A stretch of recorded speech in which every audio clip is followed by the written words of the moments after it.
Hey guys, welcome to Wrestling Daze and welcome to this review of WWE Raw. We've got so much to go through. This really felt like a different show, certainly to shows that we've been getting recently.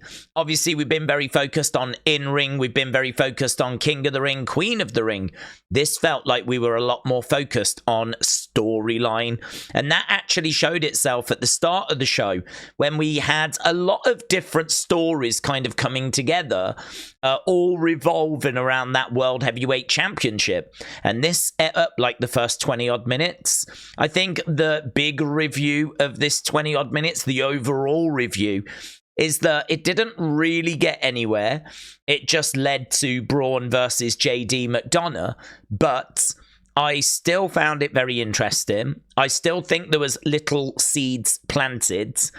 And I think there were still some really good lines and moments, but it didn't really deliver that knockout blow, if you will. So we started with Ludwig in the ring, and he introduced Gunther. There was loud "We want Randy" chants as Gunther came down to the ring. He spoke about bringing prestige back to the Intercontinental Championship and said that he's going to do the same to the World Heavyweight Championship, saying that the way that Damian had got it by cashing in meant that the title was lacking prestige right now. This brought down Judgment Day, but no Dominik. We would see him later, but we didn't actually see him until, like, I think the third hour. So it was Finn, it was JD, it was Damian Priest.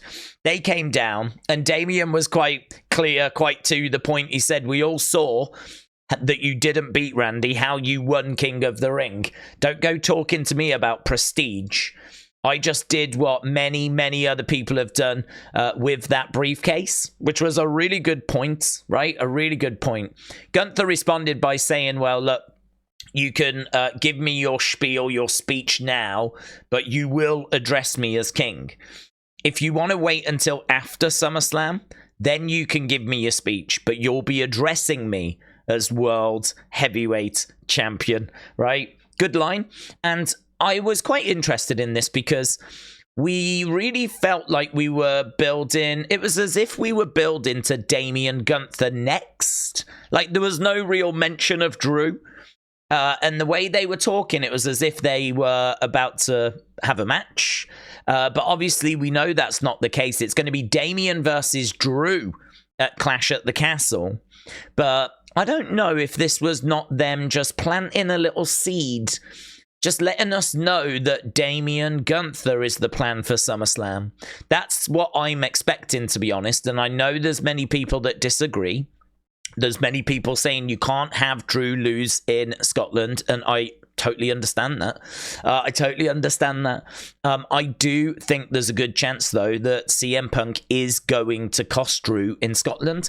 It may not be well received in Scotland, but obviously the wider WWE universe don't see Drew as a face. When Drew came out, he was being booed. There was loud CM Punk chants. It is true, in Scotland, he's going to be treated as a face, but bigger picture, he's not a face, right? He is someone that has kind of took some shortcuts, and even though he's been speaking a truth, it's more his version of the truth.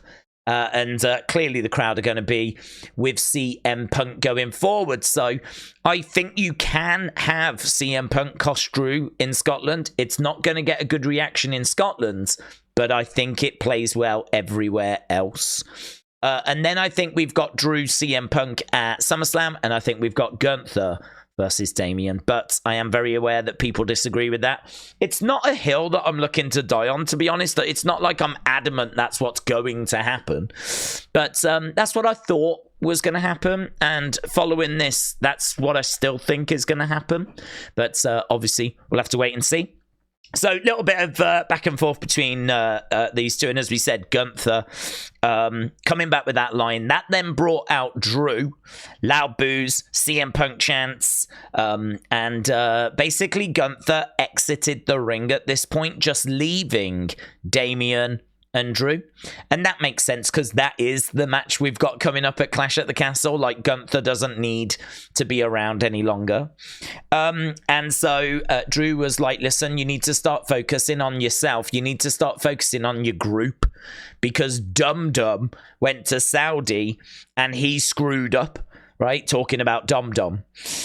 He said, you've got to start focusing. And actually, he went into this really nice line where he was like, Fit Finlay, William Regal, British Bulldog. He went down this list of UK greats and he said all of them collectively have never won a world heavyweight championship in WWE. And Drew's like, I'm coming up to number 3. Either he's won 3 or he's about to win 3. And he was kind of saying, I don't think you know what's coming. Like, and he was talking about, like, what's it going to be like in Scotland and all this. And I like Damian's line of, like, you think boos are going to derail me? You think boos are going to be, like, this big advantage that you're going to have in Scotland? And I thought Damian dealt with that quite well, you know?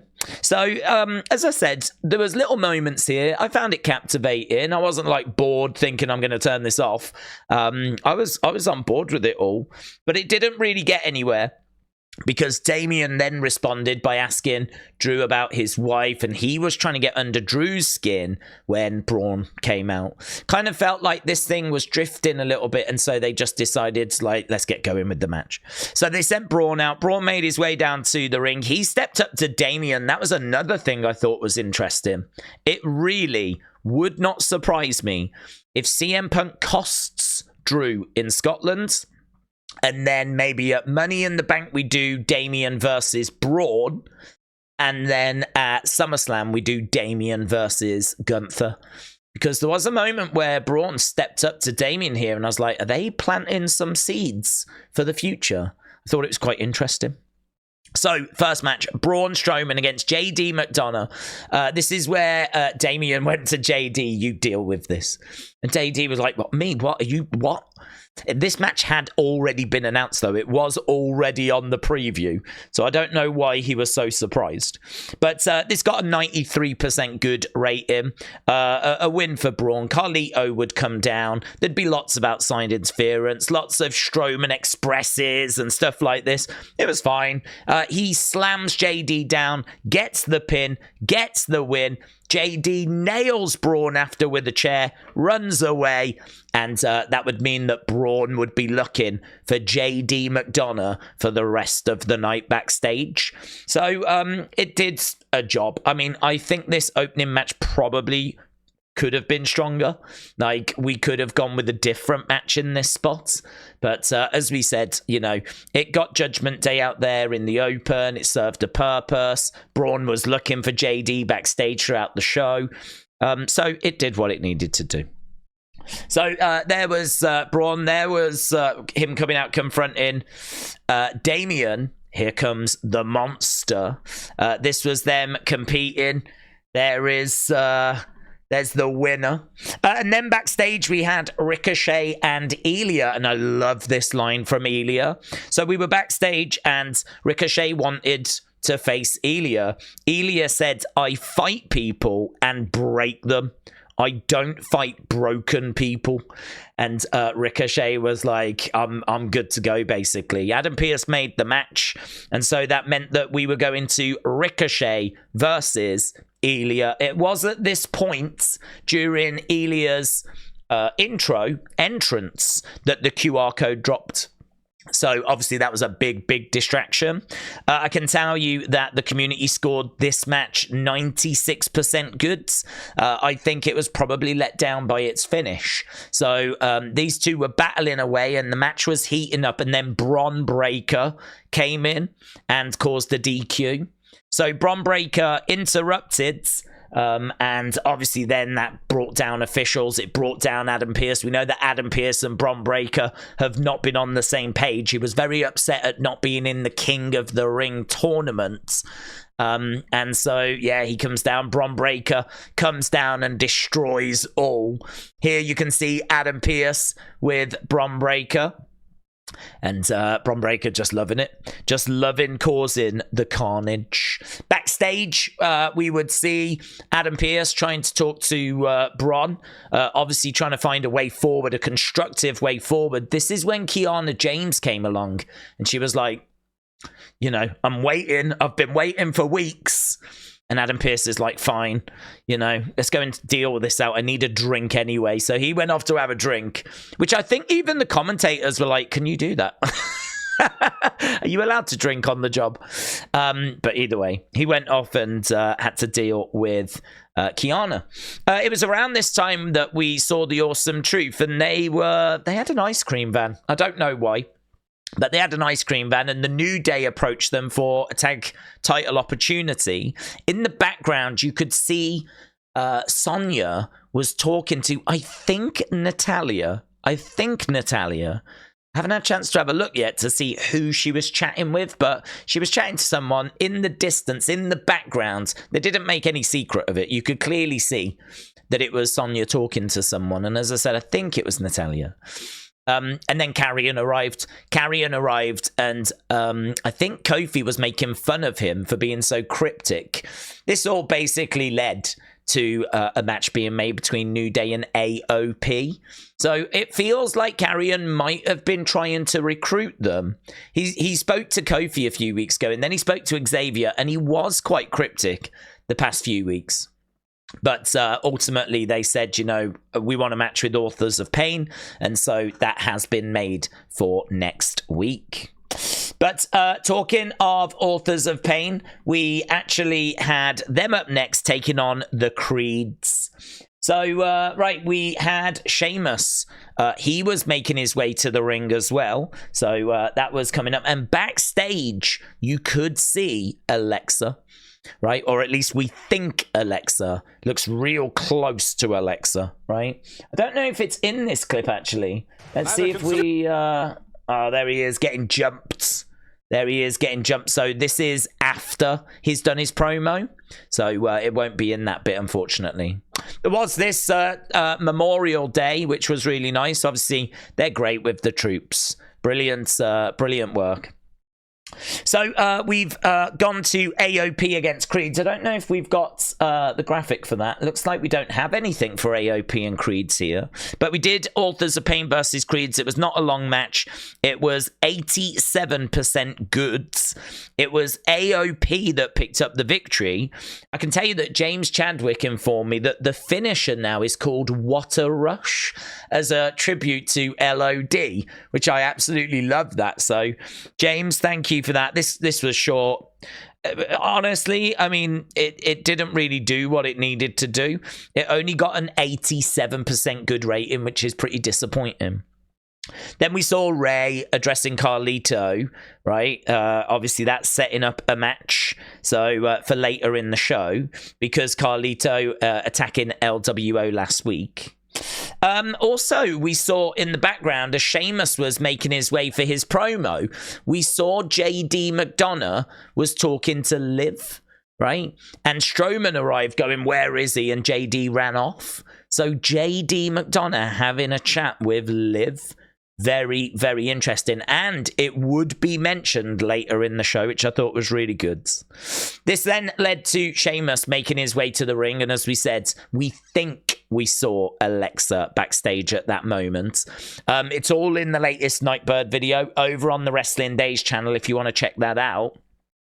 So Ludwig interrupted Sheamus's promo. There was a brawl, right? These two got separated, and so clearly we're building to a match between these two. Becky was backstage. She had a few words for Lyra, right? And she said, consider knee pads. Consider knee pads. There was a lot of talk about Becky tonight on the live stream. People wondering that because her trademark has not been renewed, because she dropped the championship, because there's still no word that she's renewed her contract. People are starting to ask some big questions.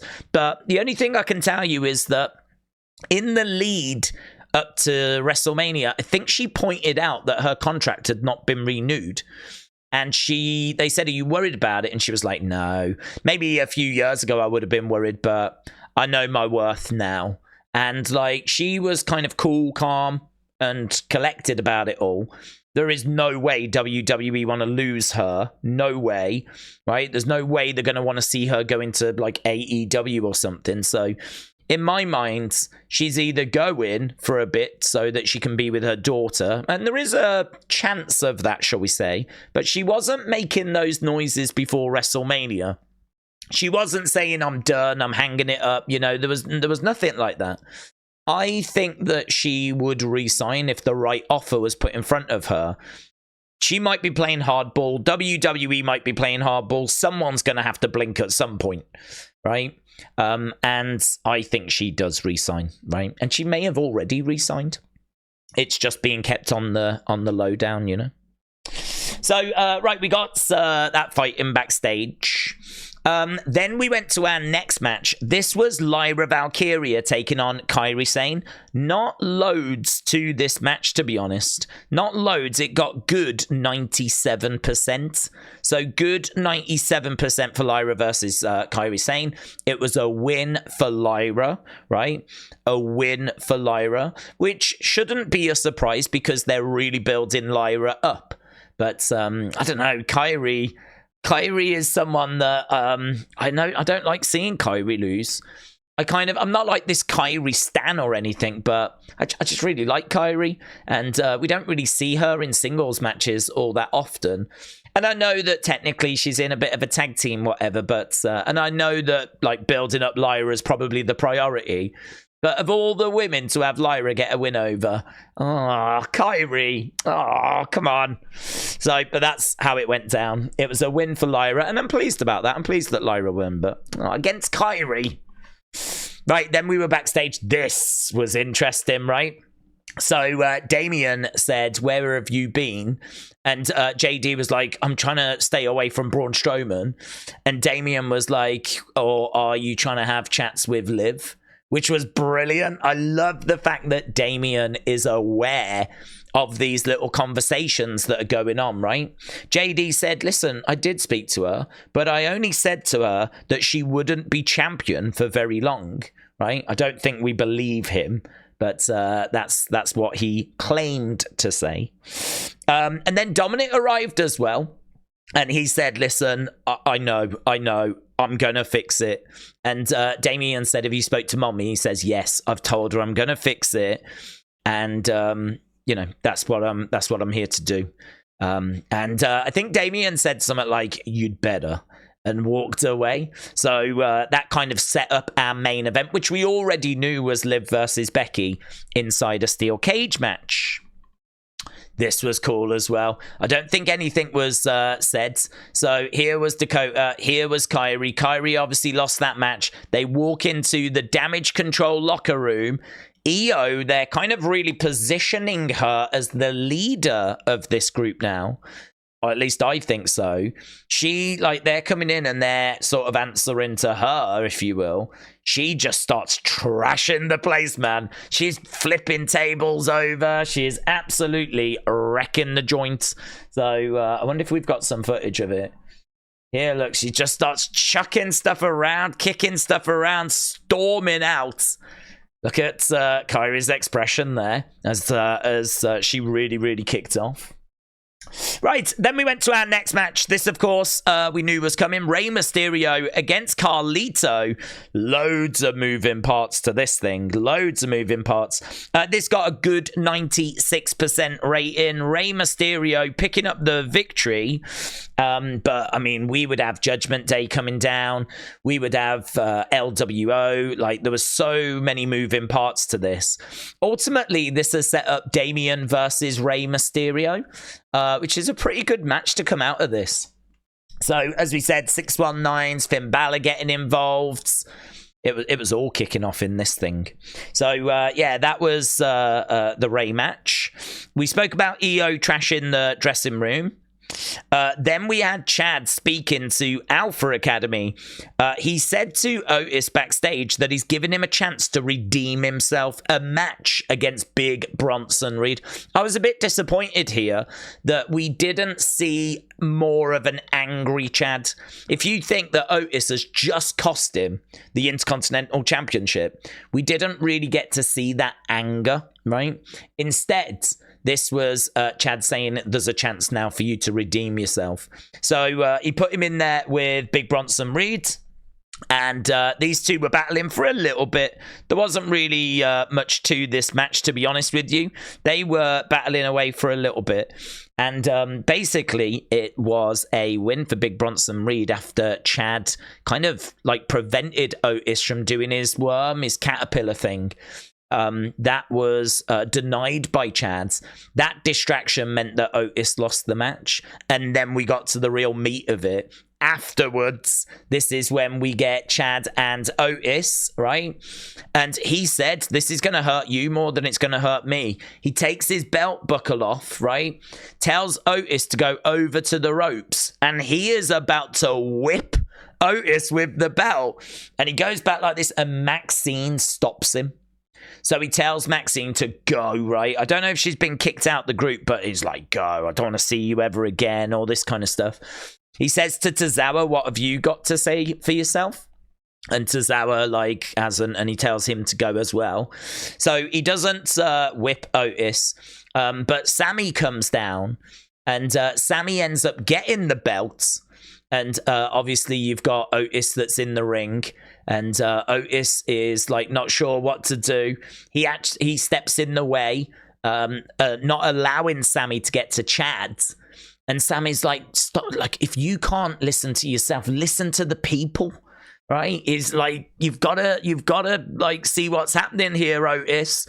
And the crowd are chanting for Otis, like they're desperate. They are so desperate for Otis to turn face. They are building this so well. I'm loving the Liv story and everything that's happening there. I think that's a really interesting story. I'm loving this Otis story. I think this is a really interesting story. It's really good. It's really good. We get Chad attacking Sammy, and he's beating him up, and you can see Otis in the background like, shall I stop it? Shall I stop it? The crowd are like, stop it. I mean, it's just classic. It's just wrestling 101, isn't it? But yeah, really good. I mean, the reason why we've seen this kind of a story so many times is because it works, and it'll always work. You know, the heel being tempted to turn face and save the good guy, and the crowd are like, oh, no, it's so good. I mean, there's free Otis signs, big Otis chants. Really loved it. Really loved it. He didn't in the end. He didn't save him.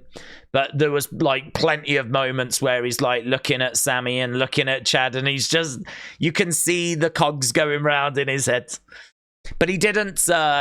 He walked off with Chad, but it's coming. It's coming. And when it does, it's going to be awesome. It's very much like Sammy when he finally turned on Roman. Who should Otis listen to, Chad or Sammy?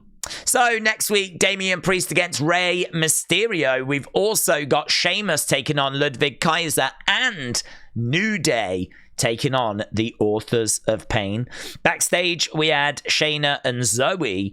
They said they're going to invite Bianca and Jade to come over, right? Sonya interrupted, saying, you need my help, and they kind of scoffed.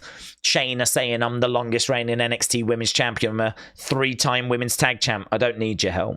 They then bumped into Ilja and Alba, who were a little bit disrespectful.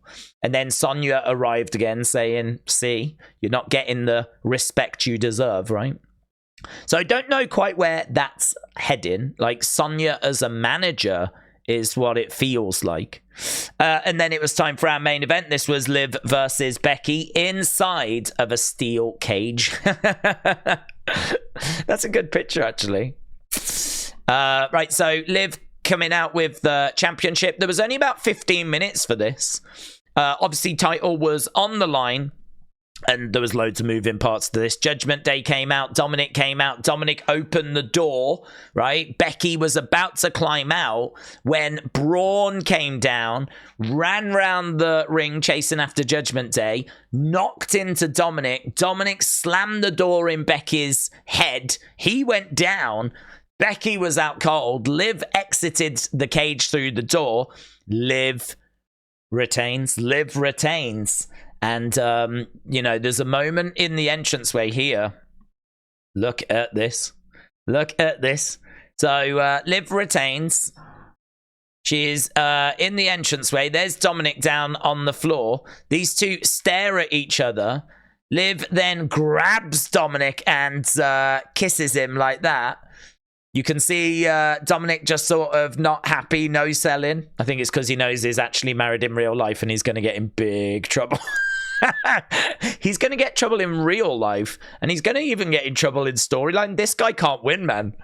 This guy cannot win. I feel really sorry for Dominik here, right? Not here. This bit here, I feel sorry for him. He's going to get it everywhere. So, there we go. I mean, there's no holding back there, is there? There is no holding back there. And in America, my American friends didn't get a chance to see this. Apparently, when they were staring at each other here in this bit, where they're glaring at each other, that's where it ends in America. But in Europe, whoa, we get the X-rated stuff. Yeah. Bow, wow, wow. God only knows what happened after this then. I'll tell you, because in Europe, it cut off after this. God only knows what they saw over in Asia. So, there we go. The cage match, it just didn't get time. It got a good 93 rating. It's worth mentioning the Savannah Bananas were in the house as well. And yeah, that was the show. So in regards to a score for this, a little bit tricky. I mean, I'm probably floating around about a 7, probably about a 7.5 again. I feel like my scores are really high at the moment. Like normally I'm a bit lower than that, but I just really enjoyed it. I really enjoyed the storylines. The QR code was excellent. We haven't even spoke about the QR codes. But the Liv stuff, the Chad stuff, even the stuff we're doing with Bron Breakker at the moment. Gunther being around the title picture, I think, is brilliant. Yeah, I mean, listen, for a show that didn't have Seth or CM Punk, you know, obviously there's no Cody. He's gone over to Fridays now. You know, this was good. I enjoyed this. This was a show that felt like it was well worth watching, I thought. Room for improvement? Definitely. The in-ring action needed to be better, in my opinion. Needed to be better. I think the matches just didn't have the punch, didn't have the, you know, the edge of the seat drama. But to be perfectly honest with you, it's going to be hard at the moment because, like, the QR code really does take away some of the focus. So, but even so, the community were the ones that were scoring this, and it's no match got to great. So there we go. That was Raw. Another Raw done, and one that if you haven't seen, I would say was definitely worth a watch. And that's it. Thanks a lot for watching. Appreciate the support. You can go over to my... Look at this. You can go over to my Twitter account. We have, it's Bryn again made this for me. Obviously, the QR code, the therapist returned. I was like, I need that as my profile picture. I'm still not sure if I'm going to remove the Wrestling Daze logo or not. I might just have her face with the red background. I'm not sure. I don't know. Have to see how I feel, but that's what it looks like at the moment. And, yeah, if you want to jump over, here is... feedback request.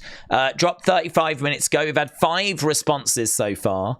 I'm not going to do this to tomorrow anyway. We always do it the next day. But this is your thoughts, your theories, your opinions on your favorite moment, your least favorite moment, the matches, the promos, the stories, QR code if you want, right? Anything to do with Raw.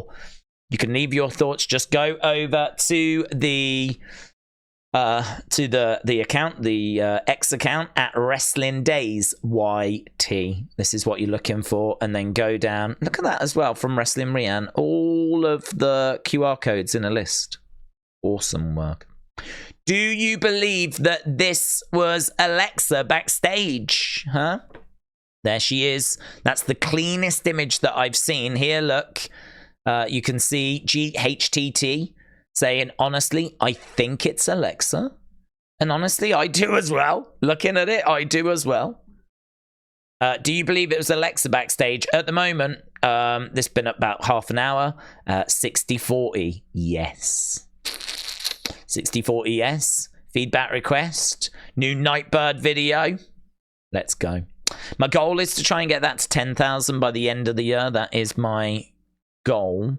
But just a big thank you for all the support, man. So appreciated. Hope you enjoyed these reviews. And obviously an opinions video coming up tomorrow. And we'll have another opinion video to do with the Wyatt Six, Uncle Howdy, all of that. We'll be doing that probably Wednesday or Thursday. But let's see what happens, shall we? We've been getting updates from this Nightbird campaign every day. So there might be other Nightbird videos we have to do instead. But that's the plan at the moment. Thanks a lot for watching. Appreciate the support as always. I'll see you again next time. Bye for now.